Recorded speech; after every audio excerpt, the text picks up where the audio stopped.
Nicole Scott here from Mobile Geeks. I'm here in Toronto, Ontario, and I'm going to be reviewing the iPhone 7 Plus. I'm actually shooting this with the front-facing camera, but I'm using a Shure microphone attached to the Lightning port because, well, Apple's native microphone kind of sucks.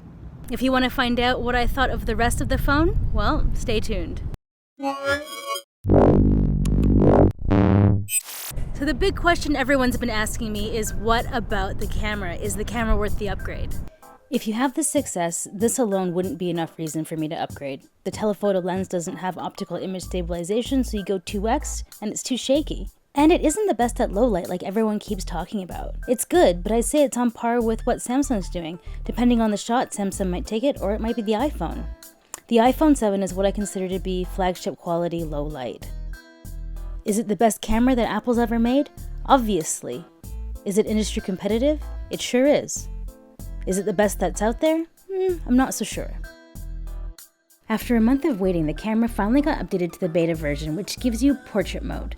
The bokeh effect obviously isn't quite as accurate as the results in a DSLR, but there are obvious limitations to what software can do. But the difference is negligible when sharing photos on the internet or on social media. Portrait mode is particularly impressive with good lighting, so you'll want to ensure that your subject is well lit, because it won't work in poor lighting. And when it does get just enough light to work, the results are often riddled with errors.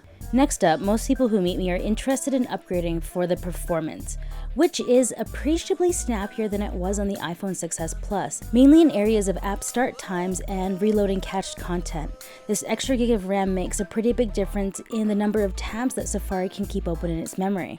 Overall though, the performance improvements seem to be more substantial on paper than they are in practice. I would say upgrade from the 6, not the 6s. The battery life is good, but it's not significantly better than the 6S Plus. I'd say it's marginally better.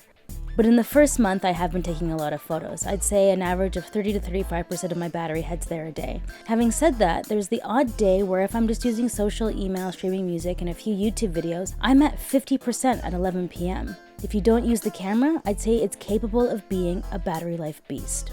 Now what about this missing headphone jack? There were so many amazing jokes, but the only time that it was ever really an issue for me was when I couldn't find a pair of headphones that had an adapter connected to it.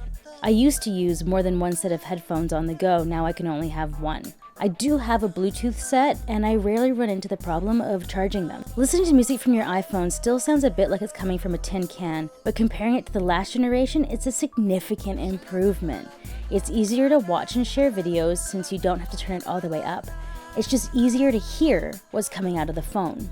The new home button is pure luxury. It feels so well built and the haptic feedback is perfect.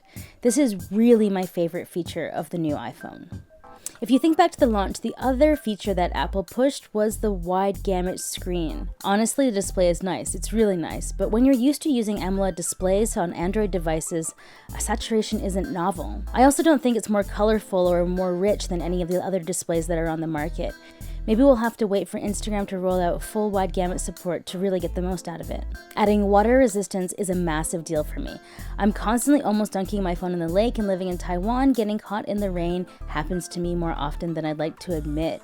A month later, I still think the bezels are too big, and overall the phone looks nice, but it does seem a little bit dated. It also feels unnecessarily big. I do like big display phones, but there's just so much bulk that it just seems a bit unnecessary. The camera's great, but I'm not sure if it's enough to keep me. So should you upgrade?